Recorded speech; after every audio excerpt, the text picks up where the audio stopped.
everyone here, including myself, will hear what you have to say, hear how you want us to hear it, and we'll be able to receive it the way you want to. We love you and we praise you. So be with us. In Jesus Christ's name, amen. Truly has been his blessing and his grace that we're here today. You know, I want to ask you something. You heard the brother read the scripture, and I'm sure you see in the bulletin that the subject is how God makes a way. God does make a way. But he makes a way in a way sometimes we don't understand. We can't even see it. We wonder, but he makes a way. The question I have is, let me tell you first what I deem this is how God makes a way when there seems to be no way. Question.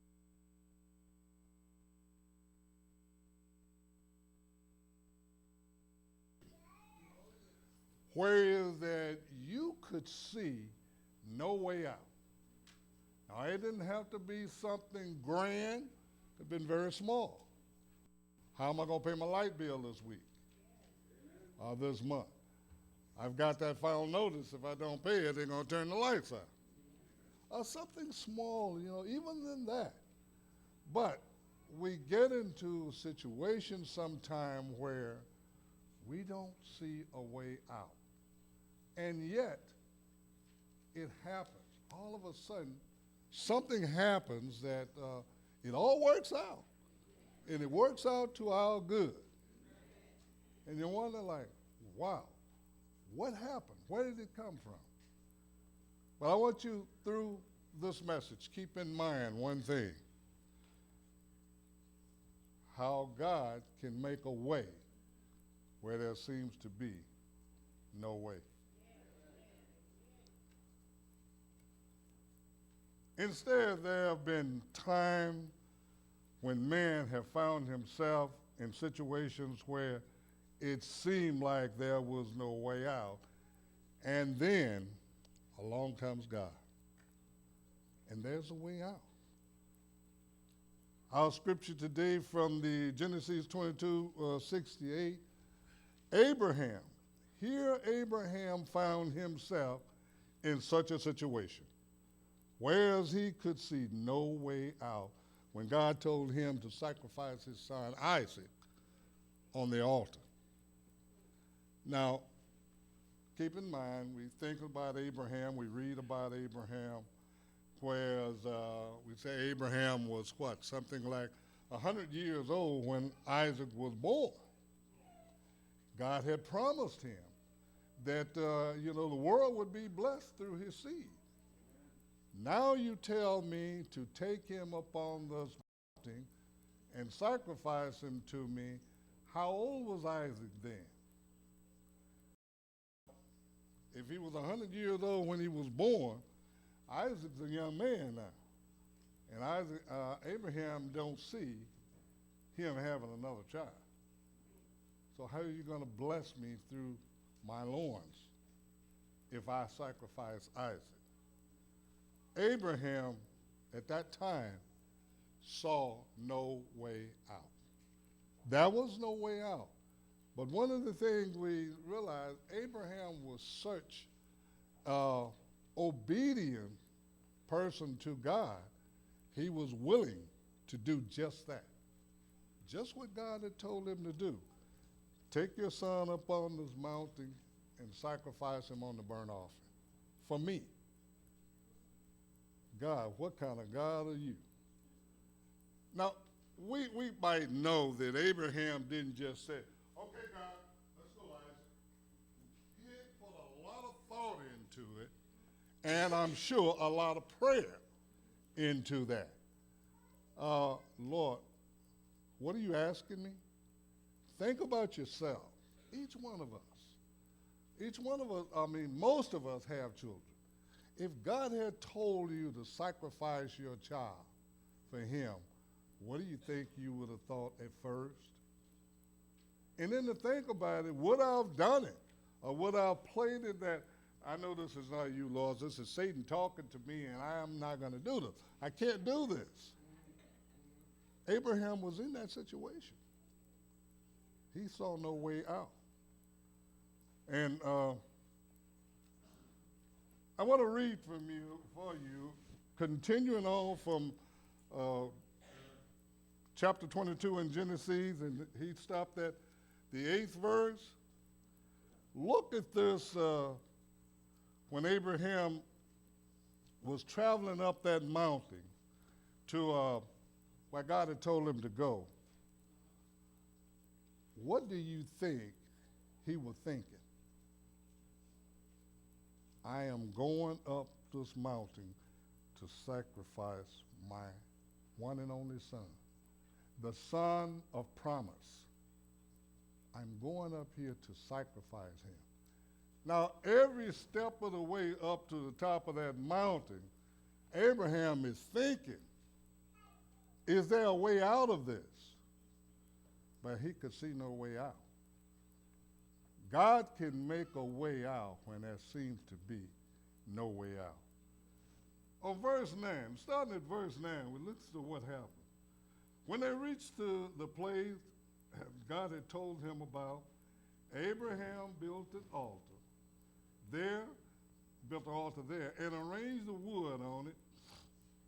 He bound his son Isaac and laid him on the altar, on the top of the wood. Then he reached out his hand and took the knife to slay his son. But the angel of the Lord called out to him from heaven, Abraham, Abraham, here I am, he replied. Do not lay a hand on the boy, he said. Do not do anything to him. Now I know that you fear God, because you have not withheld from me your son, your only son. Think about how that must have been, or what type of release that had to be for Abraham right then. I do not have to slay my son. Nevertheless, I have built the altar. Something must be sacrificed on this altar. What will it be? And there in verse 13, Abraham looked up, and there in the thicket he saw a ram caught by his horn. He went over and took the ram and sacrificed it as a burnt offering on the offering instead of his son. Abraham had to realize right then that God can make a way where there seems to be no way. In our lives, things come up in our lives that we don't seem to know how, and we don't know how we're going to get out or through it. And that's why God told us to pray. We go to God in prayer, and God will, believe me, God will answer prayer. And he'll show us things that we cannot see by ourselves. I know, and I've been there, and I know I am not the only one who have been there. Some small things that happen in like, Lord, I have no idea what to do here, how I'm going to get through this. God comes along and make a way out, and you might wake up in the morning and wonder like, oh, wow, that's what I'll do. And how did we get to that conclusion? God spoke to us at night, probably while we were asleep, to show us the way out. That's why we today should be so gracious and grateful to God, because God always, he never leaves us where he is that we cannot do what we are supposed to do. God has laid out his plan for us, and he will stick by that plan. We may not see it, but it always happens, and then all of a sudden we start to see things later. As God can and will provide any and everything that we need. So let me ask you, have you ever been in a situation where you cannot see a way out? And yet somehow you got out. God is the way. God has always been the way. God will always be the way. And the only thing that holds us back from God is ourselves. We don't surrender or submit things to God. We don't surrender to God. We say we do, but when it comes to that hardcore thing where that we got to place our trust in God, usually we don't. We start thinking about how I can do this. I can do it. Yeah, I'll get it done. I think at one time I was talking to people at Westchester, and I had just got back from Memphis, Tennessee, and I was thinking like, when you have to depend on God, you have nothing else to depend on, what do you do? I was telling them, I thought about that. I was reading a book on the way back, and in this book what I was reading, and I was thinking about it like, now I gotta depend on God. Although I got all the confidence in the world in the aircraft that I'm on, the pilot is flying, the captain is there, but nevertheless, each one of them can fail. And here we are, 37,000 feet in the air. Who can you depend on? God.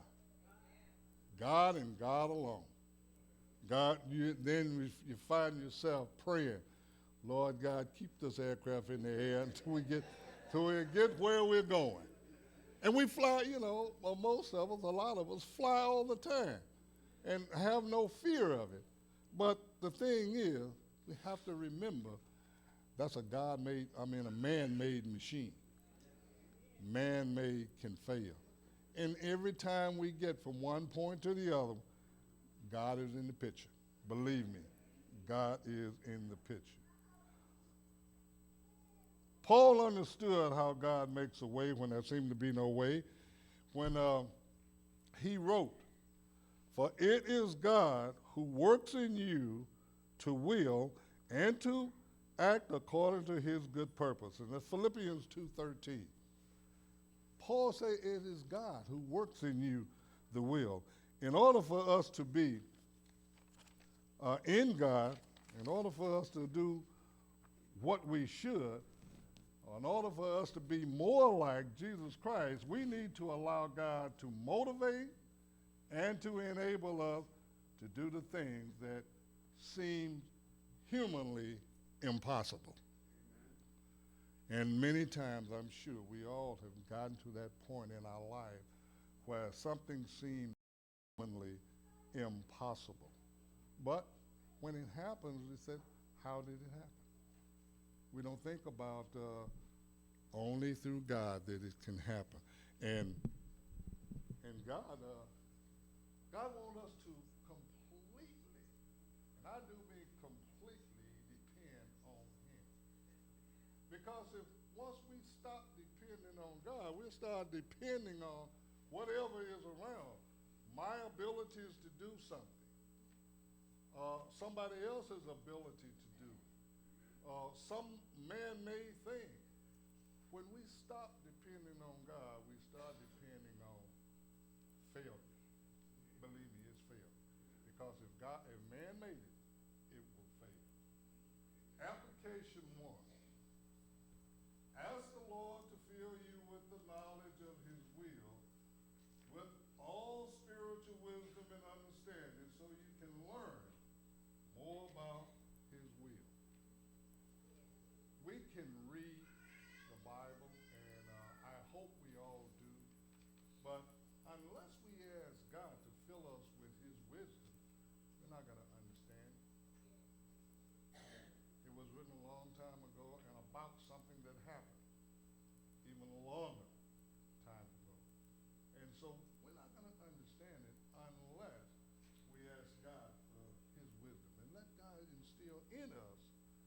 his wisdom, his kind of wisdom, that we can understand his will. And we will at that time. Then you will be able to walk in the way that pleases God in all respect, and then bear fruit in every good work. You increase in the knowledge of God. And you'll find that in Colossians 1, 9 through 11. We, as a people, should look to God for everything because we know God will. We always say that God created the universe and everything that's in it. If he did, and don't misunderstand me when I say if, I have no doubt that he did, but I'm just using that word. If he did, if he created everything, then you know he's got to be in control of everything. And he got to understand everything. Anything you make, you understand it, don't you? You go make a toy, I don't care, you go make a wheelbarrow, whatever it is, you understand it. Everything God made, he understands. He created the universe and everything that's in it. He understands everything, including us. And he will do exactly what he says. Moses wrote. Moses was one of our great ancestors, and Moses wrote, "Teach me your way, so I may know you and continue to find favor with you." Exodus 33:13. Teach me your way, so I may know you and continually to find favor in you. If you know God, you will find favor in him because you're going to spend your time worshiping God and you depend on God. But if you don't, so many of us don't. So many of us think we do, and so many try to, we do it another way.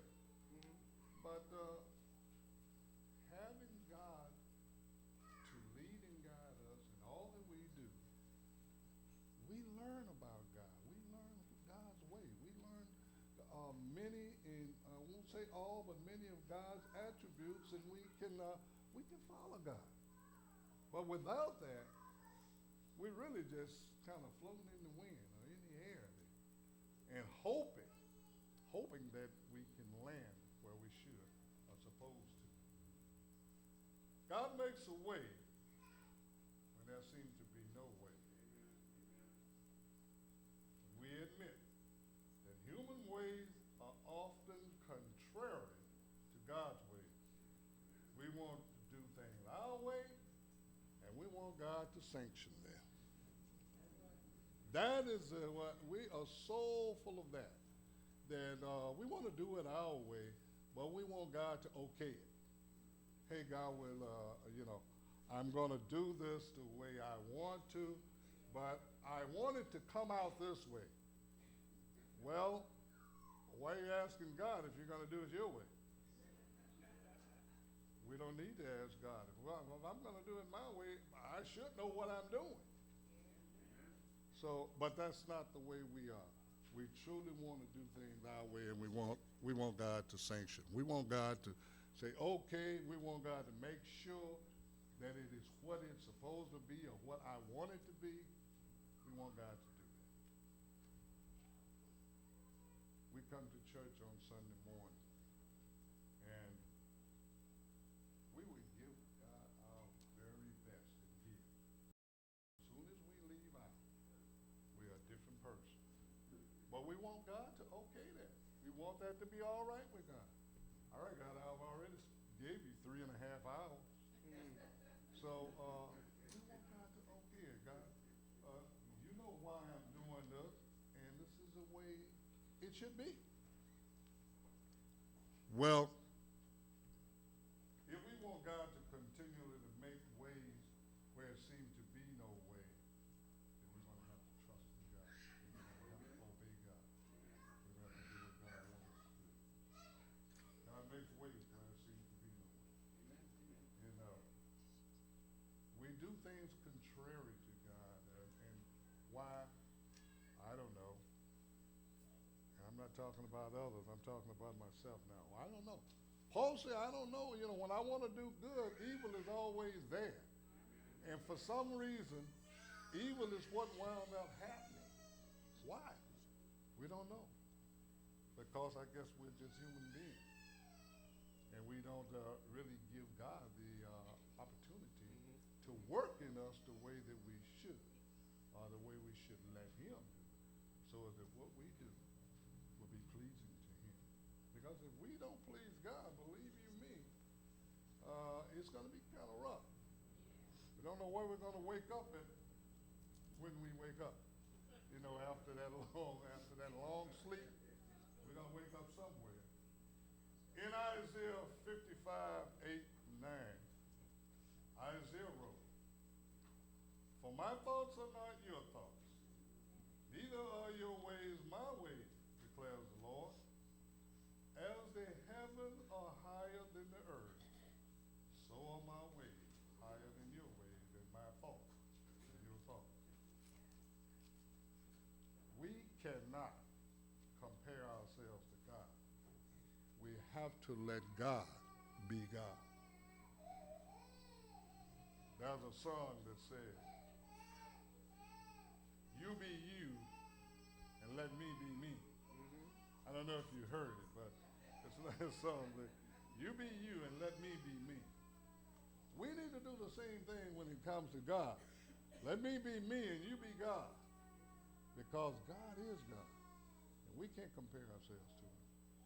We cannot do the things he does. We cannot even get ourselves out of situations we get in. But we get in them. But God is always ready to guide us in the right direction if we're willing to follow his lead. I want to read something, Matthew. You're reading along with me, Matthew 15.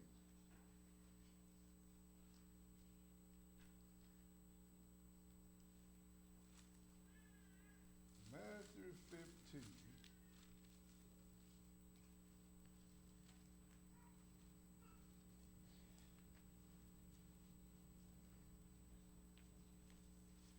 Matthew 15, 32 to 38.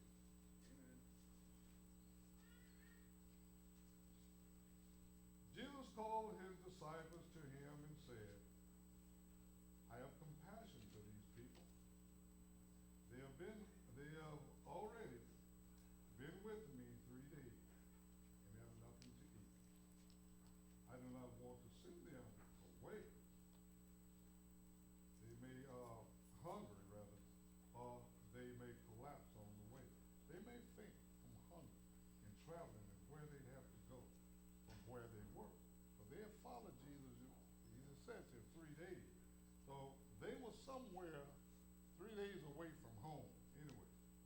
He said, his disciples answered, "Where could we get enough bread in this remote place to feed such a crowd?" Where can we get enough bread in this remote place?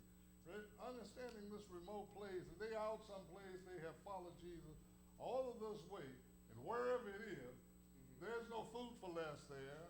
There's no, there's no superior around there. There's no bun. So where will we get enough bread to feed all of these people? Well, that's the disciples. They're in a situation where Jesus said feed them, and they don't see no way out. They're in a situation where they cannot see, like, what am I going to do? Lord, what will we do here? How many loaves do you have? Jesus asked. 7, they replied, and a few small fish. He told the crowd to sit down on the ground.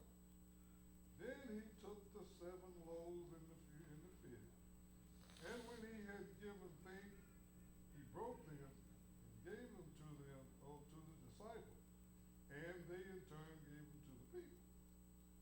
They all ate and were satisfied.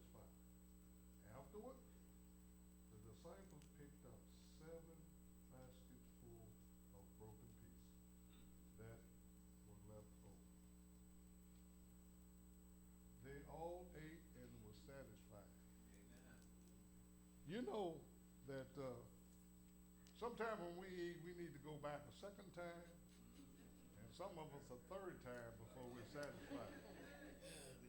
But they said they all ate and were satisfied. Satisfied means that they were full, and they picked up all of this leftover. And this part, the 38th verse, the number of those who ate were 4,000. Beside 4,000, beside women and children. So when we read that, and most of the time we read that and say Jesus fed 4,000 people. But just on the low side, let's say out of those 4,000 men, you might as well say it because that's what it was. Out of those 4,000 men, at least 1,000 of them were probably married. And then there's another 1,000. And out of that, at least all of them, maybe 2,000 was married. There was possibly, if they all had one child each, there's another 1,000 children. So when we look at this, what Jesus did, it was, we can easily say, from 6,000 to 7,000 people that Jesus fed with those 7 loaves and a few fish. God can make a way where there seems to be no way. We don't see it, but God does. And he can do that. So we have to realize that when we give God his due, which means, what I mean with that is give God ourselves, our life. God, you lead and guide me. All of our ancestors talking about David, talking about Moses, talking about Elijah, all of them, they depended on God. Everything that they did, they let God lead. They didn't try to take over. You can see here where some of them prayed. And most all of them prayed to God when they got in situations that they didn't understand, a situation they couldn't do anything about, they prayed to God. God, I'm depending on you. You put me in this situation and I know you can get me out of it. Possibly the greatest incident that we know of where God made a way where there seemed to be no way, when Moses brought the people to the Red Sea. Moses, and you can read all of that in Exodus 14, and I'm taking this from 10 through 22. But I'm not going to even read all of that. It's saying we are ready enough to realize that all those 400 years they was down in Egypt in bondage and praying and wanting to get out of there or something to happen. We are God's people. When God decided, okay, I'm going to bring you out, and he sent Moses down there to get him. Moses didn't see no way. Moses told God, like, who am I to go to Pharaoh? That's a Pharaoh. And a Pharaoh boy was big stuff. Who am I to go there and somebody bring the Israelites out? Saw no way. God said, I'm with you. Go. And he went. So all of the that it took for Moses to get the people to believe that God had sent him and that God was going to see them out, it took some time. I don't know how long, but they were there for a while. When the people decided through all of the plagues and all that God had put on Pharaoh, God told Moses he was going to harden Pharaoh's heart every time he went to him. But this was to let the people know what God was doing, was to let his people know that I am bringing you out. I promised you something. I'm bringing you out. This is me. Moses cannot cast plagues on a country, but I can. And the people were happy, elated. They came out of Egypt, and they went and got all. Can you imagine how long it took them to get all of their stuff together, gather up their animals and everything that they had, and we're on our way to the promised land. Great feeling, super great feeling. And everything went just great and lovely till they got to the Red Sea. When they got to the Red Sea, they stopped. And the people started to complain to Moses, why didn't you let us die back in Egypt? Yep. Why bring us out here into this desert to die in the desert? They looked up and here come Pharaoh's army, his chariots, his soldiers, all the swords they got. And they know what's going to happen. They saw no way out. Man saw no way out. It's many, many times we as human beings, we get in a position where we can see no way out, but God makes a way where there seems to be no way. And we know that what happened with the Israelites when they were standing before the Red Sea, and all the complaining, all like, oh my God, here we are. The chariot's gonna run over us, and swords and soldiers and all. The few of us that may get back to Egypt, very few, will live. What do? And the God told Moses, stretch your rod out over the sea. Moses had no doubt that God was going to do something. He didn't know what. Because there he was at the, facing the Red Sea himself. And Pharaoh behind him. He had a clue what was going to happen. But the good thing was he was obedient to God. Whatever God told him to do, he would do. When God told him, say, to stretch your rod out over the sea. And he did, and we know that it parted. When it parted, I don't think he had to tell too many people, let's go across.